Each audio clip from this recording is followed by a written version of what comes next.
Hey everybody, today we have a couple pre-assembled shelving structures that we purchased, I believe, from Walmart. We're going to install it in this closet space. So we already have a shelf installed with a curtain rod. We are going to, well, let's see here. We've got two of them. We're going to push them together. And then we're going to cut here. And we're going to terminate this shelf, and we're going to have it tie in to the side of the second one here. So these will get pushed back against the wall and fill the space. We're going to remove that shelf, and we're going to remove that curtain rod, and then that's all going to connect in on the side here.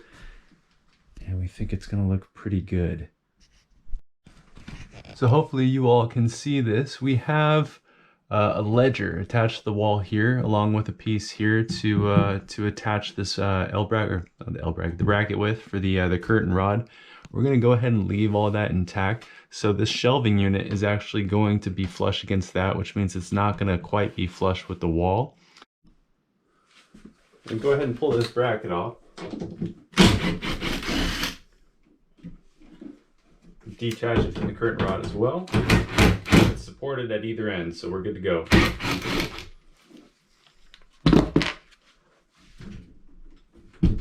And that's got one more in the bottom of the shelf here.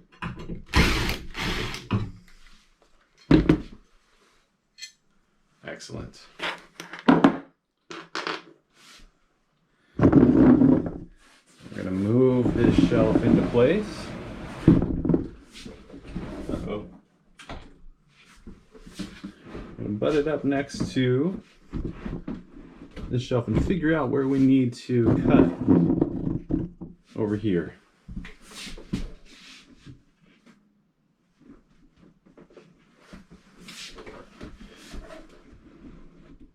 Okay, we are as far over as we need to be against the wall. For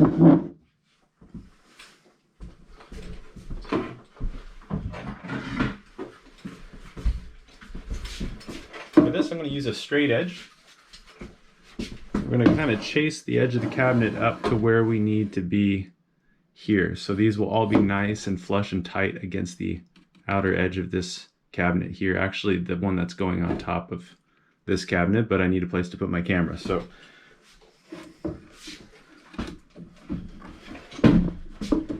keep hitting that light switch.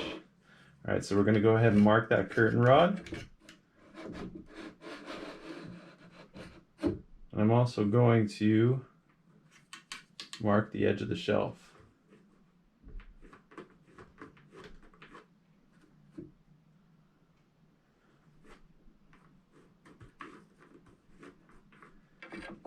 We're going to make our cut pretty much right down the center of the line that we make. We've got those marked out. We're going to take this curtain rod off. We're going to cut it, replace it, and then we'll cut the shelf.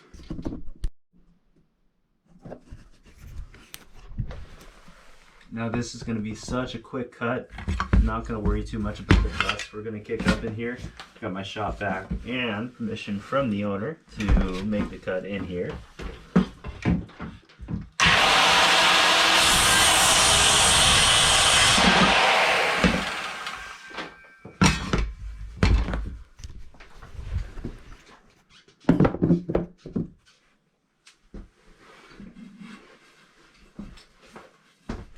I'm going to put that cut edge, just because it's a little rougher than the factory, in the far end, in that receptacle.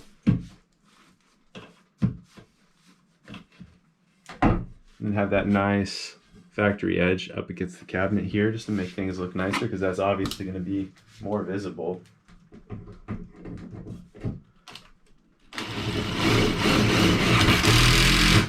Reattach that curtain rod. And next we are going to cut our shelf.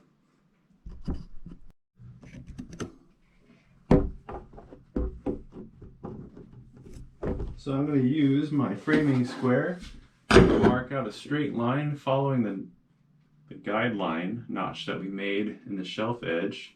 And that's going to be flush with the end of the curtain rod. We just definitely want to turn it upside down and double check, looking at it straight on, that it is going to be at the same length away from that far wall that this curtain rod is. And we're actually going to adjust our line a little bit because we had a little bit of movement when we used that level. We'll turn the framing square towards the wall and make our line. That's not going to extend all the way to the wall, just to guide it a little bit better. I'm going to use this level and finish my line to the wall, just to guide my cut so I can get as nice and straight as possible. So actually, initially for this one, I'm going to use my circular saw. This is a rigid, and it is the best circular saw I have ever owned. And I'm going to get this cut as far as I can to the wall. Obviously, we have a little bit of a distance here between the front of the base plate and the blade. So I'm going to have to stop a little bit short of the wall, and then I'll finish that cut with either my multi-tool, also by Rigid, or my reciprocating saw or jigsaw, also a Rigid built one. And the benefit of starting this with the skill saw is I can also dip that blade down and make sure that I am still flush with the outside of the curtain rod that we cut, just to make extra sure that these are going to be the same length.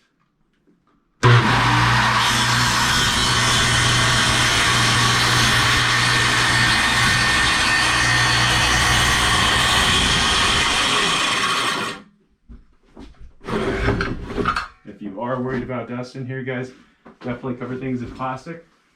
Maybe put a floor fan going and try to guide some of that dust out, or have someone next to you with a shop vac running, and that way you can catch a lot of that that's blowing out. There's also attachments that attach to the base plate of the circular saw that also attach to a shop vac on the other end, and you can run the shop vac and suck out most of that sawdust that's getting kicked out as you're cutting. For this manufactured wood, when I'm using the jigsaw, sorry, did I say jigsaw earlier? Sawzall. I like using a metal blade, and that again is just for the manufactured stuff, and it makes a little bit of a cleaner cut. So we're going to go ahead and finish the line off with our Sawzall.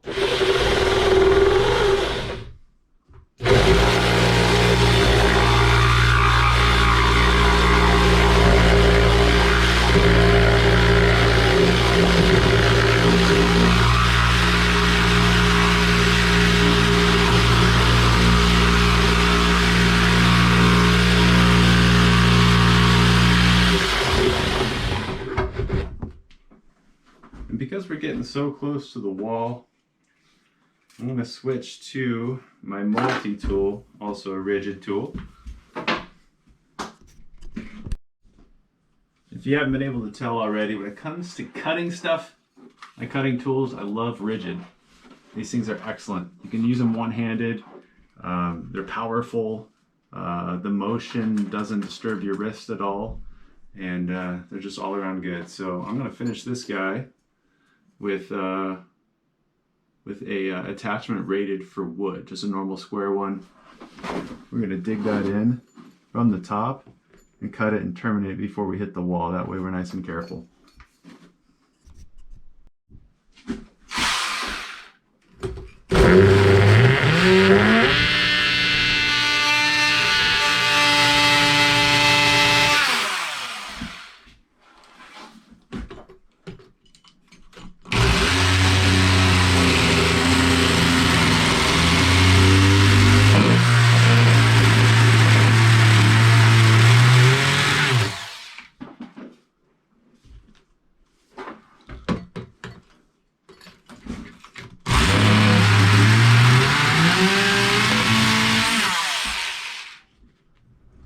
Got it.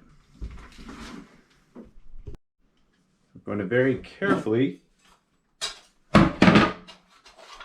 break this line. I can't quite tell if there's caulking or paint there, but either way, That way we don't have any paint ripping off in any direction, and we can pull this off relatively cleanly and intact. So I'm just going to cut along that corner all the way around the perimeter.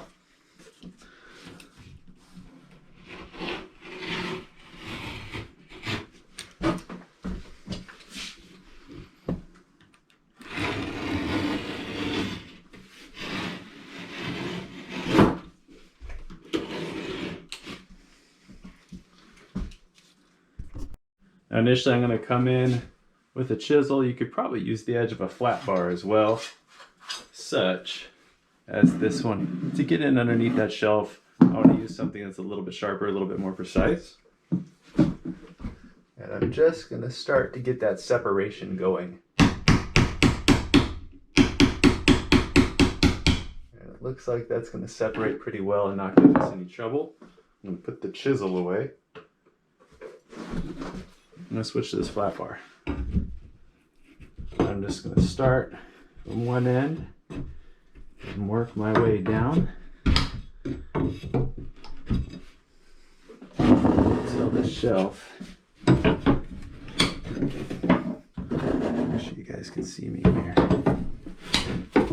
It's fully separated. We keep hitting that switch, don't we? There we go.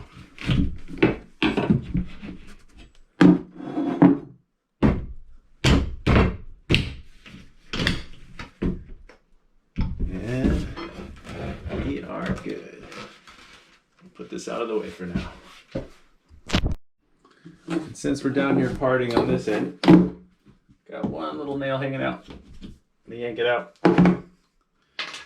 And we're also going to take this receptacle with a curtain rod, get that out of the way and move it down to the other end here. We'll be installing it on the edge of this cabinet. You can see it on this edge over here. Okay, now we're going to install a new piece of backing over the edge. Install that bracket to support the overhanging edge of the shelf, which we probably don't need because this one's already so close. Just to give it a little bit of extra reinforcement and so we don't waste bracket, I'm going to put it back up. Alright, so we're on the back side of our shelving unit. I went ahead and pushed these two together and then popped that first one on top. Need a little space here because I got a light fixture hanging above me, so we're going to have to get creative in installing this fourth piece. But I also have mending plates. So what I'm going to do is install one over here. I'm going to install another one here. I'm going to use the L piece next to it to attach it to the next piece, or the next shelving unit rather. I will put a mending plate down here going horizontal. Also put one at the top of the next piece. If I can get back here and move that light fixture out of the way, we might have to get creative with it. When installing these plates, try to stay away from the very outer edge, just in case one of these screws kind of bulges out and breaks that edge, because the material in here is composite. It's not the strongest stuff in the world. And also be careful too not to drive the screw in too deeply. Once it is recessed into the hole of the mending plate, stop drilling. That way you don't dig out some of that composite material in there, and then the screws is not going to hold as well, and you're going to have a bad time.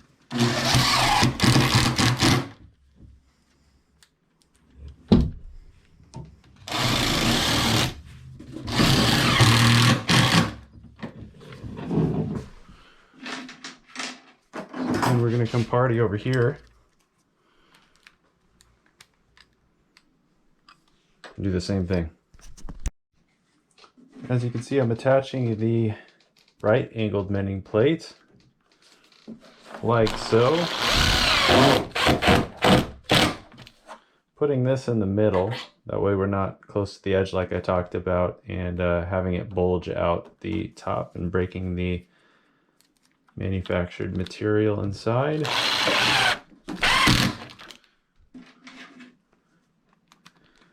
And since it's the back side, none of this is ever going to show.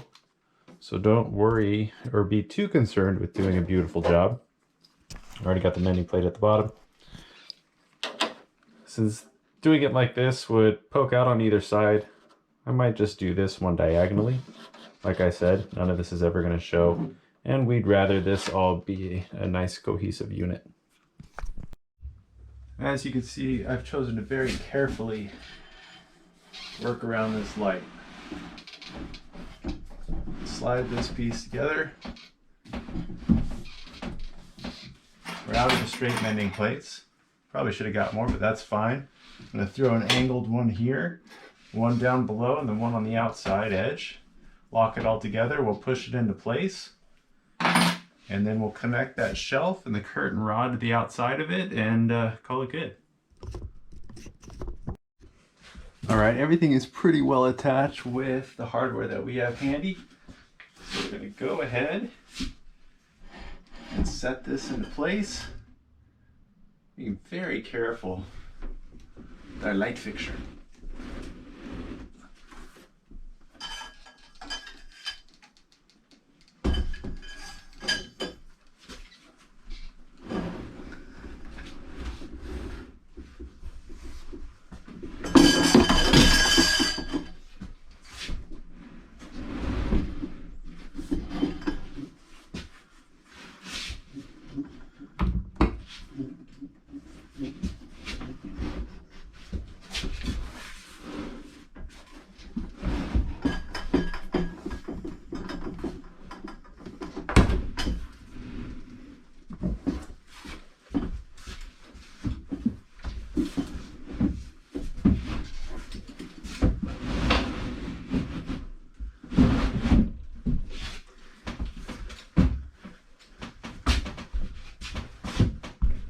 Fits like a glove.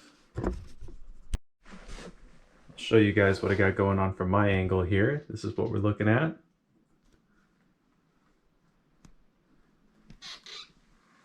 Nice and tied into the edge of the shelf and the edge of the curtain rod. We're going to pop that screw out. We did that a little prematurely.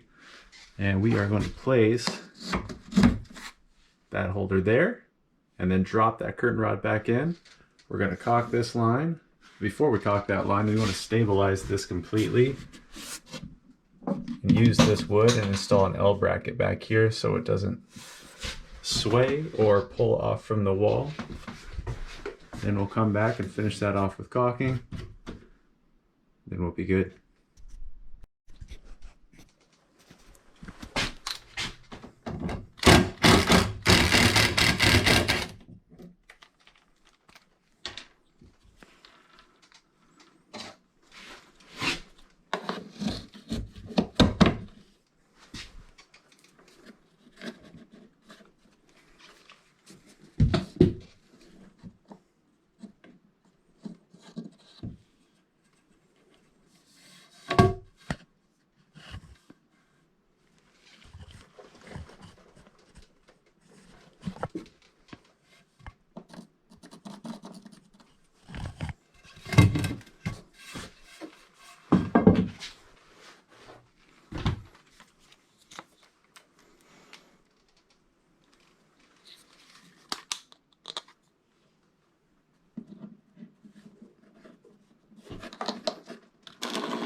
When we're doing this, we definitely want to make sure that whatever screw we use to attach that piece in doesn't penetrate the other side. We already double checked that. Reattach your curtain rod.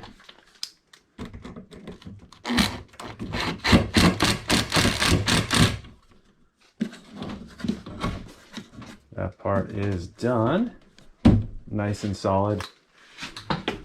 Let's go get some L brackets to secure the back of this to this ledger. Now we want to caulk this joint. So I'm going to go ahead and clean it of any debris.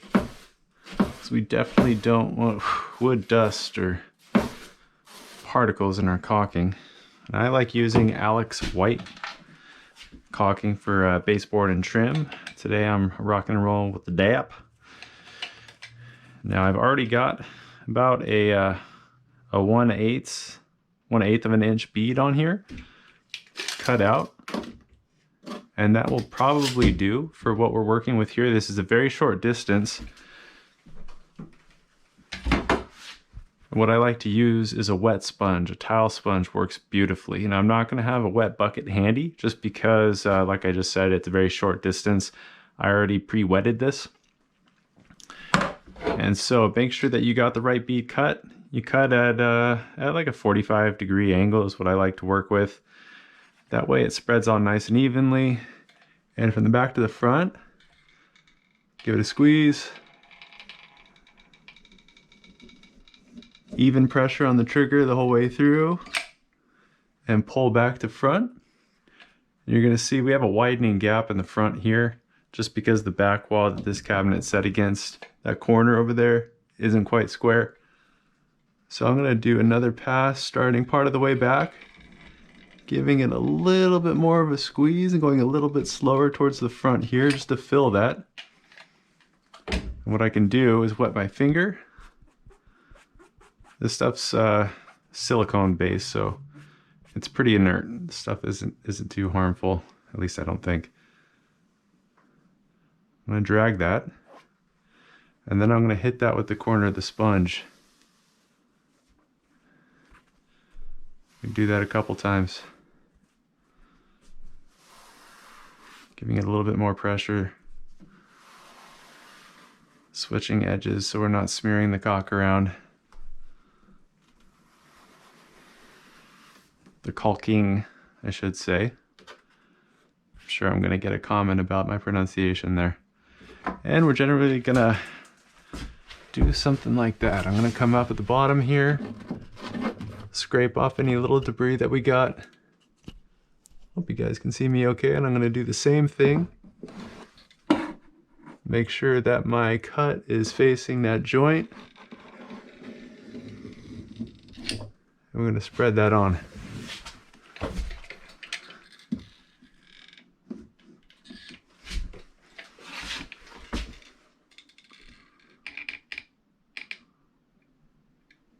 Nice and slowly, being careful, being conscious with intent.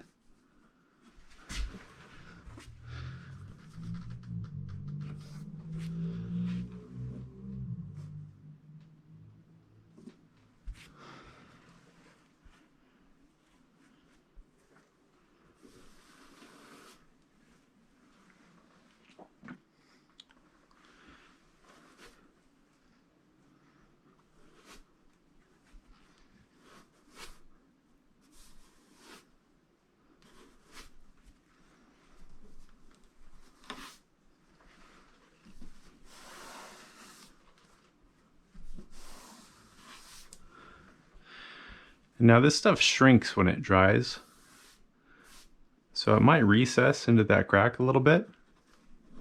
And if that happens, go ahead and give it another pass, doing the same thing we just did. Being a little bit more careful not to put as much pressure with the sponge that I'm doing here, because that'll just dig more of the caulking out.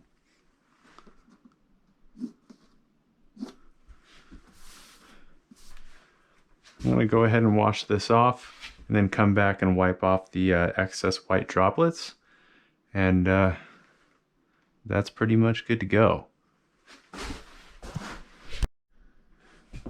So as you can see, we decided not to install that other bracket, or reinstall I guess I should say, just because that is such a short distance, and that section didn't have one previously, and this is all very rigid. We're tied into the edge of this. This is set in place. This is reinforced with some L brackets against that back ledger.